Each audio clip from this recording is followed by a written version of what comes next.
വളരെ ഈസി ആയിട്ടുള്ളൊരു സ്നാക്കാണ് ഉണ്ടാക്കുന്നത്. കുട്ടികൾക്കൊക്കെ നന്നായിട്ട് ഇഷ്ടമാവുന്ന ബ്രെഡും അതുപോലെ തന്നെ കുറച്ച് ചിക്കനും ചേർത്തിട്ട് നല്ലൊരു ക്രിസ്പി ആയിട്ടുള്ളൊരു പക്കാവട. അപ്പോൾ നമുക്കതെങ്ങനെയാണെന്ന് നോക്കാം. നിങ്ങളുടെ കയ്യിൽ ഫ്രൈ ചെയ്ത ചിക്കൻ ഉണ്ടെങ്കിൽ ഈ ഒരു സ്റ്റെപ്പ് ഒഴിവാക്കാം കേട്ടോ. എൻ്റെ അടുത്ത് ഫ്രൈ ചെയ്ത ചിക്കൻ ഇല്ലാത്തതുകൊണ്ടാണ് ഞാൻ വേവിച്ച ചിക്കൻ ഒന്ന് ചെറുതായിട്ടൊന്ന് ഫ്രൈ ചെയ്തെടുക്കുകയാണ്. അതിന് വേണ്ടിയിട്ടാണ് ഈ ഒരു പാന് ചൂടാക്കുന്നത്. അപ്പോൾ ഒന്ന് നമ്മുടെ വേവിച്ച ചിക്കൻ ഒന്ന് ഫ്രൈ ചെയ്യാൻ വേണ്ടിയിട്ട് ഒരു പാനിലേക്ക് 2 ടേബിൾ സ്പൂൺ എണ്ണ ഒഴിച്ചു കൊടുത്തിട്ടുണ്ട്. അതിലേക്ക് എരിവിന് ആവശ്യമായിട്ടുള്ള കുറച്ച് മുളക് പൊടിയും കൂടെ ചേർത്ത് കൊടുക്കാം. ഞാനിവിടെ ഏകദേശം ഒരു 1/4 ടീസ്പൂൺ മുളക് പൊടി ചേർത്ത് കൊടുത്തിട്ടുണ്ട്. പിന്നെ അതിലേക്ക് ഒരു കപ്പോളം ചിക്കന് ഒന്ന് പിച്ചെടുത്തതാണ്, അതും കൂടെ ചേർത്തിട്ട് നന്നായിട്ടിത് ചെറിയ തീയിലിട്ടിട്ട് നന്നായിട്ട് ഇങ്ങനെ ഇളക്കിക്കൊണ്ടേ ഇരിക്കുക. അപ്പോൾ നമ്മുടെ ചിക്കൻ അങ്ങോട്ട് ഫ്രൈ ആയിക്കോളും. ആ ഒരു മുളക് പൊടിയൊക്കെ അതിലേക്ക് പിടിച്ച് നന്നായിട്ട് ക്രിസ്പി ആയിക്കോളും. ആ ഒരു സമയം വരെ നമുക്ക് വെയിറ്റ് ചെയ്യാം. ഫ്രൈ ചെയ്ത ചിക്കന് നമ്മുടെ കയ്യിലുണ്ടെങ്കിൽ ഈ പക്കാവട ഉണ്ടാക്കാൻ വളരെ ഈസിയാണ്.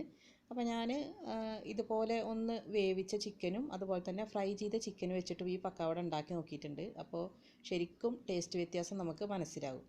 അപ്പോൾ കൂടുതൽ ടേസ്റ്റ് ഈ ഒരു ഫ്രൈ ചെയ്ത ചിക്കൻ വെച്ചിട്ട് ചെയ്യുമ്പോഴാണ്.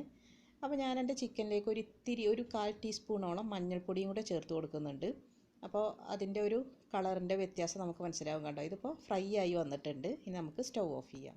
ഈ ഒരു ബൗൾ എടുത്തിട്ട് അതിലേക്ക് ഒരു മീഡിയം സൈസിലുള്ള സവാള ചെറുതായിട്ട് മുറിച്ചെടുത്തതും പിന്നെ കറിവേപ്പിലയാണ് ഞാനിവിടെ എടുത്തിട്ടുള്ളത്. ഇത്തിരി കൂടുതൽ കറിവേപ്പില എടുക്കുക.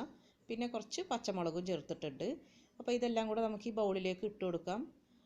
പിന്നെ കറിവേപ്പിലക്ക് പകരമായിട്ട് നമുക്ക് മല്ലിയില വേണമെങ്കിലും യൂസ് ചെയ്യാം കേട്ടോ. അതൊക്കെ നമ്മുടെ ടേസ്റ്റിനനുസരിച്ച് ചേർത്ത് കൊടുക്കാം. ഇനി 2 എണ്ണം വേണമെങ്കിലും നമുക്കിതിലേക്ക് ചേർക്കാം. ഇനി നമുക്ക് പാകത്തിന് ഉപ്പ് ചേർത്ത് കൊടുക്കാം. ഈ ഒരു സമയത്ത് ഇതിലേക്ക് ഞാൻ 6 സ്ലൈസ് ബ്രെഡാണ് എടുക്കുന്നത്. പിന്നെ ഒരു 1/2 കപ്പോളം കടലമാവും കൂടെ ചേർക്കുന്നുണ്ട്. അപ്പോൾ അതിനനുസരിച്ച് നമുക്ക് ഉപ്പ് ചേർത്ത് കൊടുക്കണം. ഇനി ഇതിലേക്ക് നമുക്ക് കുറച്ച് എരിവിന് വേണ്ടിയിട്ട് ഞാനൊരു 1/2 ടീസ്പൂൺ, എരിവ് മാത്രമല്ല ഇത്തിരി കളറിനും കൂടെ വേണ്ടിയിട്ടാണ് ഒരു 1/2 ടീസ്പൂൺ കാശ്മീരി ചില്ലി പൗഡർ ചേർത്ത് കൊടുക്കുന്നുണ്ട്. ഇനി ഇത് എല്ലാം കൂടെ നന്നായിട്ട് കൈവച്ചിട്ട് ഒന്ന് കുഴച്ചെടുക്കുക. ഈ സവാളയും കറിവേപ്പിലയും അതിൻ്റെയൊക്കെ ഒരു ഫ്ലേവർ ഒന്ന് ഇറങ്ങി വരാൻ വേണ്ടിയിട്ടാണ് നമ്മളിത് നന്നായിട്ട് ആ ഉപ്പും കൂടെ പിടിക്കാൻ വേണ്ടിയിട്ട് നന്നായിട്ടൊന്ന് കൈവച്ചിട്ട് കുഴച്ചെടുക്കുക. ഇനി അതിലേക്ക് നമ്മുടെ കടലമാവ് ചേർത്ത് കൊടുക്കാം. അപ്പോൾ ഞാനിവിടെ 1/2 കപ്പ് കടലമാവാണ് എടുത്തിട്ടുള്ളത്. അതും കൂടെ ചേർത്ത് ഒരു 1/2 കപ്പോളം വെള്ളം കൂടെ ഒഴിച്ചിട്ട് നന്നായിട്ട് കട്ടയില്ലാതെ കൈ വെച്ചിട്ട് തന്നെ വേണം കേട്ടോ. സ്പൂണൊക്കെ വെച്ചിട്ട് ചെയ്യുമ്പോൾ ഇതിൽ കട്ട കെട്ടി കിടക്കും. അപ്പോൾ കൈ നന്നായിട്ട് കഴുകി കൈ വെച്ചിട്ട് ഇതുപോലെ ചെയ്തെടുക്കുക.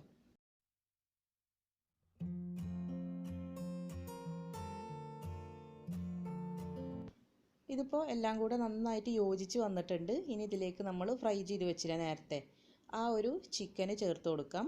ഇനി നമ്മളിതിലേക്ക് ചേർക്കേണ്ടത് മെയിനായിട്ടുള്ള ഇൻഗ്രീഡിയൻ്റ് ആണ് ബ്രെഡ് പൊടിച്ചത്.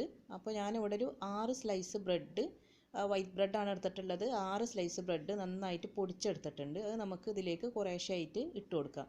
എന്നിട്ട് നമ്മുടെ ഒരു പക്കാവടൻ്റെ ആ ടെക്സ്ചറിലേക്കാണ് കൊണ്ടുവരേണ്ടത്. ഒരു സ്പൂണിലോ അല്ലെങ്കിൽ കയ്യിലിങ്ങനെ എടുത്ത് എണ്ണയിലേക്ക് ഇടുന്ന ആ ഒരു പാകം, ആ ഒരു പരുവം എത്തണ വരെ നമുക്ക് കുറേശ്ശായിട്ട് ബ്രെഡ് പൊടിച്ചത് ഇട്ടിട്ട് നമുക്ക് കുഴച്ചെടുക്കാം.